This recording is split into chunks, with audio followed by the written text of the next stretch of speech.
The Cooler Master H500P case features two huge and distinctive 200mm RGB fans up front, a tinted tempered glass side panel window, and a vertical GPU mount. With room for 360 rads on the top and front, a tasteful PSU shroud, and helpful cable management covers in the back, the H500P will make your next build both easy and sexy, just like me. Click the link in the description for more. Excellent! Hey guys, welcome back to Paul's Hardware. Today's video is my follow-up to my entry-level Threadripper build. This system all put together with current pricing costs about $1,850, so I know that's expensive for entry-level, but we're talking about Threadripper here. We're talking about a high-end desktop computer, and the CPU at the heart of this system is the AMD Threadripper 1900X, which is an 8-core, 16-thread processor, and it is the cheapest CPU that you can purchase to get yourself into this platform. My advice to people who are looking to build something like this is consider that CPU as an entry-level point, and then possibly upgrading to the 12-core 1920X or the 16-core 1950X, and who knows, maybe AMD will release even higher core count CPUs on this platform in the future. We're not really sure. I know nothing about that, by the way. I'm just speculating. But first off, a quick rundown of the parts that's installed, and then I'm going to go through the setup process, and we're going to do some testing on the system to give you guys a better idea of the performance. Now, first off, I have swapped two parts out of this from the build that was published last week, and that's linked in the description if you guys want to check it out. First thing is going to be our graphics card. I originally installed an NVIDIA Founders Edition GTX 1070 Ti, and that has been swapped for the Zotac mini version of the 1070 Ti. It's basically the same design as their GTX 1070 Mini from Zotac, a two-fan design, and a fairly short overall design. The PCB is only about 7 inches long, and the entire card is only about 8.5 inches long. So that actually gives us a little bit more breathing room towards the front of this system where the CPU cooler is. And I swapped that out last night, and actually the Zotac logo lights up in white, which matches a little bit better with the white logo lighting up on our CPU cooler. CPU cooler is the Enermax Liquimax Threadripper edition, the 240mm version of that. Substantial 240mm aluminum all-in-one liquid cooler in the front. Some very nice clean looking tubing on there as well.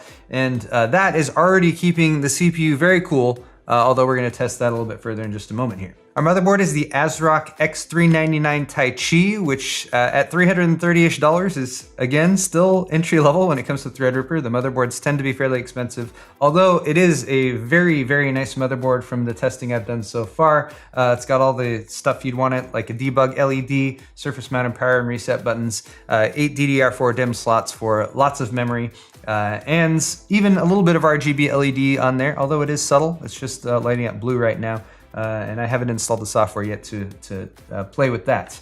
The memory is a G.Skill kit, and what I actually installed in here in the build originally was a 32 gig kit. This is actually back to a 16 gig kit, G.Skill, 16 gigs, 4x4, DDR4. It is DDR4 3200 speed, and actually that is one of the things that I have not set up. I've set up most of the stuff on the system yet, but the memory is still at 2133, so I need to go and set that up.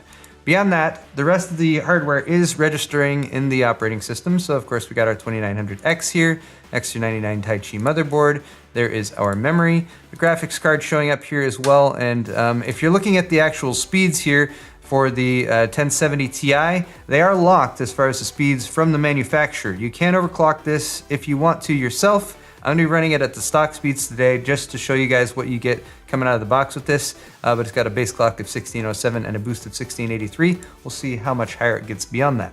For storage, we're keeping things pretty simple from the get-go. Again, as an entry-level system, my recommendation is to find yourself a 250 gigabyte or thereabouts SSD. For this particular build, I'm using a Kingston HyperX Fury SSD, and that is gonna get the job done. It's a SATA SSD, and that gives us tons more expandability options for both adding drives, as well as utilizing the NVMe M.2 slots that are available on this motherboard, since one of the main reasons why you might consider Threadripper is taking advantage of all those PCI Express Gen 3 lanes. Again, since this is entry level, we're not really doing that. I don't have a bunch of NVMe drives that are gonna be plugged in, but expandability, future upgrade options are all there, of course. To test today, I have also connected up an SSD just externally so I can load games off of it, and that's just connected via USB 3.0. Our power supply is a Corsair RM850i. If you look at the description and the parts list for this system, I've recommended a 750 watt power supply. This is just one that I have and is functional and able to be used and put in this system because this system is actually going to be set up for a charity auction giveaway that Kyle and I are going to be running towards the beginning of December. Still more details forthcoming on that, but we've decided we're probably going to be doing everyone does a small donation amount and then we pick a winner from all the people who have done donations. So this system could be yours in the future, who knows? And finally, of course, the case, the Fractal Meshify C, chosen not just because it looks pretty sexy, but also because it's got a nice big tempered glass side panel window so you can look inside at your finished build, and lots of airflow, since this is a system that could potentially have lots of hardware integrated into it on top of what's already there. You want to have plenty of airflow to keep things cool. Now, speaking of airflow, that was actually one of the first things that I needed to do with this system. Well, technically the first thing was updating the BIOS. I did that on the X399 Taichi motherboard. First off, because the BIOS it shipped with was a very early revision. In fact, the revision I had wasn't even available for download on their website. But I've updated now to version 1.7. That is the version that has support for NVMe RAID on this platform as well, which is a really nice feature of the Threadripper platform. You can take multiple devices that are NVMe connected, RAID them up, and even make them bootable. I haven't gotten into testing that either yet. Hopefully I will soon. But the trade-off there is that I have a really nice CPU cooler here from Enermax, and that has already been keeping the CPU temperature super chilly. In Hardware Info 64, you can see the actual temperature, and then you can see the offset temperature as well. So I haven't run a load test on this, but we're gonna do that in just a second. But we can already see we're idling down in the 28 to 29 degrees Celsius range. Transition. All right, I don't know if you guys can tell, but I've changed some things here. Basically, I was getting the memory set up and I had everything configured, and all I had to do was go into the UEFI and actually set the XMP settings for my memory, which I had switched over to this Rips Jaws 5 kit from G.Skill. All the memory I'm using in the testing today is from G.Skill, but not all memory is made the same. And since Ryzen likes faster memory, I recommend typically trying to hit that 2933 memory divider if you can't get up to 3200. But that will get you better performance, single-threaded performance, better gaming performance out of Ryzen processors, both on the mainstream side as well as talking about Threadripper here. So when I discovered that this kit was amongst the memory kits that I had, I was excited because it's the speed is 3200, DDR4 3200, cast latency 16, pretty tight timings, not the tightest, but pretty good. However, could not get it to post at all. Trying to run it the XMP settings, 3200. Little quirk to the UEFI here from ASRock. You actually have to go in and tell it to use XMP settings, and then you can go and change the actual memory speed if you want it. So I tried the 3200. I tried that weird 3066 or whatever it is. Tried 2933. Tried loosening the timings up. Nothing was working. Couldn't get it to post. So decided to switch over to this kit, Trident Z kit, also from G.Skill, with the super tight 3200 speed, cast latency 14 timings that the kit I have in there right now is using. This one won't work either. There's quirks, there's different types of memory, there's different types of modules that they actually stick on the memory. There's dual rank and single rank, depending on whether you have memory on just one side or memory on both sides. All of these things can affect compatibility with Ryzen platforms. So all of this is to say, I have been spoiled so far because most of the memory I've tried with Ryzen has been pretty successful for me. But if you run into this issue, the solution is going to be the motherboard's manufacturer's website. Go over to the support page for your particular motherboard, check the memory QVL list. These are basically memory kits that ASRock has tested themselves and verified to work at the faster speeds. You'll see single channel, dual channel, and quad channel, whether or not it's verified. It looks like they put different notes for these. And here you have ADATA, Vexir, Corsair, Crucial, G.Skill. So I, for example, just did a quick search for the specific memory kits that I attempted to use, and it's not on this list at all. So that's probably an indication that it hasn't been tested and probably wouldn't expect it to work. So anyway, just double check this list if you want to make sure that the memory kit that you get works with the motherboard and then the configuration that you're using, and you'll have a much better time just going in there and plugging in XMP values and not having to go through troubleshooting and everything. Long story short, I have now installed the G.Skill Trident Z RGB kits that I have used with lots of different Ryzen tests and different Threadripper tests, and I know it works. And lo and behold, I installed it, set the XMP 3200 cast latency 14, and it works. it needed to boot twice, and now it works. So yeah. But let's move on from there and do some audio testing. First off, I did notice that everything was pretty loud when I first set this system up, so I had to go into the UEFI and go into the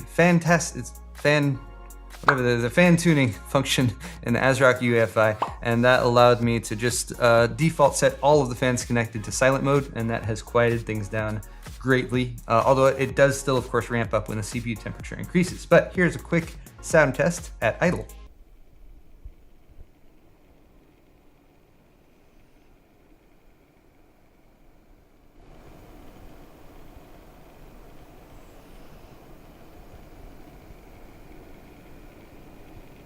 That's not the quietest, but it's not too bad at all. Now let's try a burn test. I'm gonna run Unigine Heaven 4.0 as well as the IDA64 burn test at the same time and let it run about 15 minutes, and then let's see what it sounds like.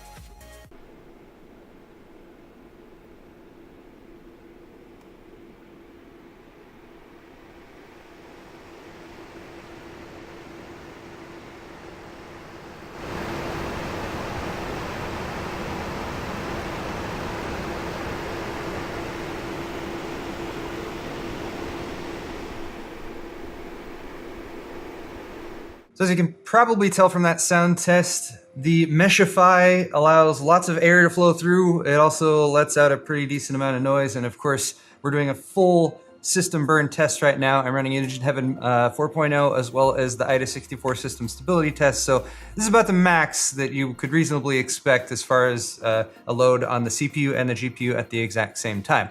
All that said, it's been going for a little over 15 minutes now, and fortunately the CPU clock speeds have been pretty consistent. We're hitting at about 3.8 to 3.9 gigahertz across all of the cores, all 8 of them, so that's pretty nice. In fact, I feel like you couldn't do much better manually overclocking this CPU compared to what it is right now, but of course Threadripper CPUs do get binned dies. They get the best Ryzen dies that goes into Threadripper, so we should expect pretty good clock speeds and performance from them. Now again, that offset is showing us a CPU temperature of 94 degrees with a max of 101.6, but again, that's 27 degrees hotter than it actually is. The actual max temperature for the CPU was 74.6 during this test, and we're actually hitting more around the high 60s is what it's actually settling in at. Now, IDA64 is showing the temperature slowly climbing, and that is again because we're using an all-in-one liquid CPU cooler, and the liquid will slowly get warmer and warmer over time. It can take a half an hour to an hour to actually hit the max temperature, but chances are we're not gonna get more than a couple of degrees warmer than we currently are right now. And here we can see that our Zotac 1070 Ti Mini doing a fine job, especially given that there's a lot of heat going on in the system right now from the CPU and the GPU at the same time. Again, I have not done any overclocking of this card, and it's hitting about 1911 megahertz max frequency, although it's typically sitting more at the 1825 to 1850 megahertz range right in there. So not bad at all, considering that we haven't overclocked and it's running at the stock frequencies, and I would imagine you could probably push this up another 100 megahertz or so with a bit of manual overclocking. Temperatures as well are perfectly reasonable. 75 degrees is what it's sitting at right now. It only topped out at 76. So again, for a smaller size card with a smaller size cooler and 2 fans on there, I think this is actually a great combination for this particular system. So next up, let's do some actual testing. I've run a few CPU benchmarks and a few gaming benchmarks just to give you guys a better idea of how the system will perform. I just want to point out that I have not tested the CPU at all ever before, and I've not tested this GPU, the 1070 Ti, at all ever before. So I don't have a whole lot of comparison numbers because I don't think that would be fair to do a direct comparison, although I do have some stuff for the CPU to show what it's up against. But let's start out with Cinebench, the multi-threaded test here, and what I would expect to see from the 8-core Threadripper is basically an 1800X level performance, but a little bit faster because it is going to be running at a slightly higher frequency, mostly due to the fact that it's better been chipped, and XFR, in my experience with Threadripper, has led to higher peak clock speeds. And in fact, we're running at about 3.8 or 3.9 when under full load across all the cores, and it's running at about 4.1 to 4. I think I have 4.166 was the max single core frequency that I saw, which is pretty nice. And in fact, probably a faster single core speed than you can achieve if you're doing an all core overclock and trying to get to 4.0 or 4.1 which is doable, but anyway, I didn't want this to be mainly about overclocking. Let's look at the numbers. Cinebench is up first, of course, and I do have some comparison numbers for this. 1743 was our multi-threaded score. That is just a little over 100 points faster than our R7 1800X, which hit 1644. Single-threaded performance hit 167, and here if you're looking at some of the Intel comparisons, of course, they do have a better single-core performance. However, 167 is, again, a few points higher than our 1800X, which scored 160. For CPU mark, our overall score was 17,913, a very respectable score, and in fact, faster than most of the mainstream stuff or pretty much all the mainstream stuff I've tested, which makes sense, faster than 1800X, and you really have to go up to something like a 1950X or a 1920X on the AMD side, or something like a 7960X or 7980XE on the Intel enthusiast platform in order to get higher than that. Single thread performance still holding strong at just over 2096, and that again just edges out the 1800X's score of 2081. Next, I threw some Blender render tests at it, starting with Splash Fishy Cat. Remember, these are time in seconds, so a lower score is better here. 32.9 seconds was the score for the 1900X, and again, that's just a little bit faster than the 1800X's 33.6 seconds. Next is the BMW 27 render. Takes a little bit more time, so 278 seconds was the score for our 1900X. Yet again, beating out the 1800X, and I will point out here also beating out the i7 8700K. Next, let's move into some gaming tests, starting off with 3D Mark Firestrike Ultra. Again, not doing many comparisons here, but I want to focus on the physics tests on the CPU side. 20,449 was the 1900X's score, with a graphics score of 4710 and an overall score of 4824. My comparison numbers here, bear in mind please, we're using 1080 Ti's, so the GPU score is definitely not comparable, but the physics score maybe is. And at 20,000, it did beat out all of the tests I've run currently on the mainstream platform, whether you're looking at Ryzen or at Intel's Coffee Lake or Kaby Lake. Moving along to Rise of the Tomb Raider DirectX 12 test, and I'm doing the Geothermal Valley test specifically for this one. 110.2 frames per second was the average frame rate at 1920 by 1080 with a minimum of 77.9.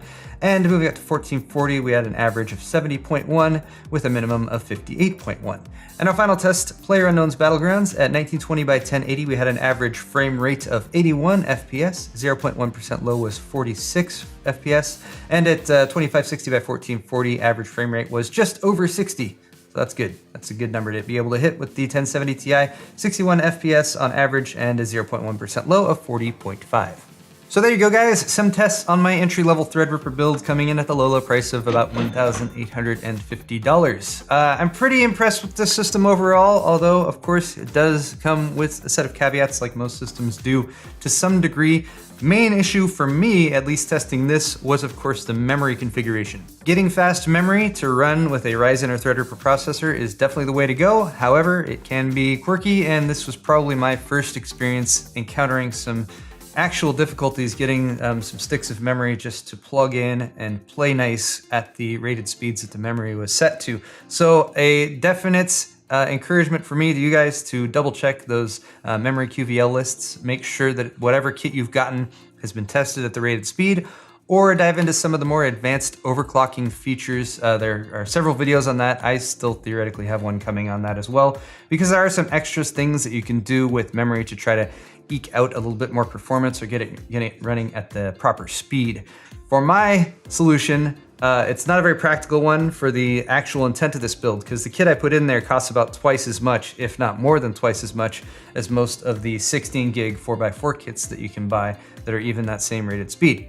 But what I'm gonna do is get a kit that I can swap into here to go along with the giveaway that is rated at least 3,000, if not 3,200. So you will, if you happen to end up with this system, you'll be able to see the same speeds that I did in my testing today. And for now, we've got the G.Skill RGB stuff in there, so, it's RGB. I guess I couldn't escape RGB for this build, no matter how much I tried. Other than that, though, the case, of course, nice, good airflow. Temperatures were very reasonable throughout, and I like the combination of the high airflow case as well as that Enermax Liquimax Threadripper specific cooler. I thought the GPU did a great job as well. Very reasonable speeds, very reasonable temperatures, very reasonable noise as well, I would say, also generated from that. So if you guys are interested in this build and maybe putting it together for yourself, a list of all the parts is down in the description below, so feel free to check that out. If you have any feedback for me on my testing of this system or the build in general, of course, leave those comments in the comment section as well. Thank you guys so much for watching this video. I'll be back with more very soon, so don't forget to subscribe to Paul's Hardware. Thanks for watching, and we'll see you next time.